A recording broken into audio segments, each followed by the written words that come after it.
Pababa lahat yan, kasama mong yan, bilis. Huli na eh. So ayan, dito kami ngayon sa Batangas para hula ba o ano, hindi ko alam kung ano yung pinipilahan dito. Inaya lang kami ni Bunso. Mami Langga, ano yung unang papatingin mo dito? Yung sayad ko, kasi lagi ko minahaway yung jowa ko, lagi daw akong may tuyo, patingin daw ako, baka daw nasaniban ako ng masamang espiritu. Masamang impacto? Pwede. Ate Tinay, ano yung papatingin mo? Ba't nandahin dito? Papatignan ko kung dapat pa ba ako mag-stay sa'yo o hindi na. Bunso, ikaw Bunso, ano yung papatingin mo dito? May pag-asa. Kung may pag-asa ba? Oy, 5 lang. Ayoko. Kasama ka. Ayoko. Ayaw mo. Okay naman ako, May. Alam ko kung bakit ayaw mo. Bakit, May? Malalaman ni Kuya na babaero ka ngayon. Oy, hindi ah.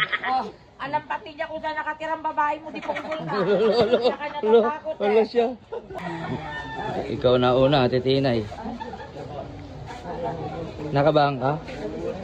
Uy, nakabahan ka? Gago, tas bunso oh. Bakit? Alam mo ba Kuya, pumunta ko dun sa ano ng Eagles. Mami. Mayroon kaming ano sa Eagles yung nakaraan, community service.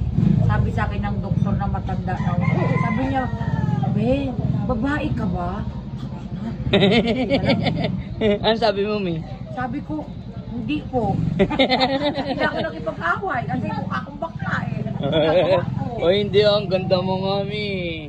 Ang ganda mong bakla. So ayan, andito na kami ngayon sa Batangas. Yung pinipilahan dito sa Boss, Kuya Dick po. Ano pong pangalan niya, Boss? Negroso, Batangueño. Yon, Negroso Batangueño. May page din kayo, Boss? May Facebook po ako. Ayun. Follow nyo sa mga gusto magpagamot, magpatingin.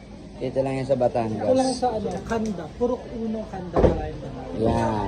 Si Ate Tinay na yung una.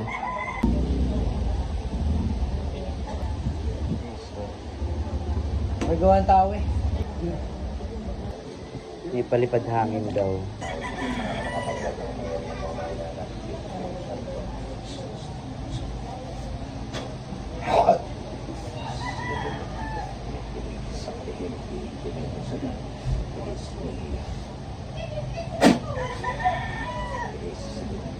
Tanggal, bilis! Galas! Galas! Lahat! Tanggal! Dindo ka rin.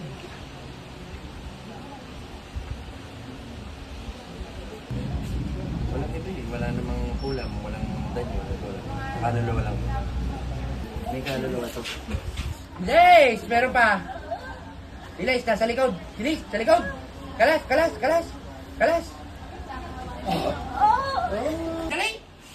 Galas! Pababa lahat yan, kasama mong yan, bilis!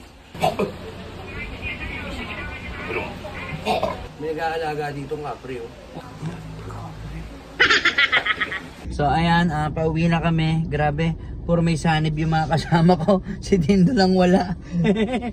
Ayan, syempre, abangan nyo sa mga kanilang vlog yung, yung mga ginawa namin ngayon. Ako kasi, ayoko magpaganyan. Takot ako baka kung ano yung makita sa akin. Okay na akong ganito.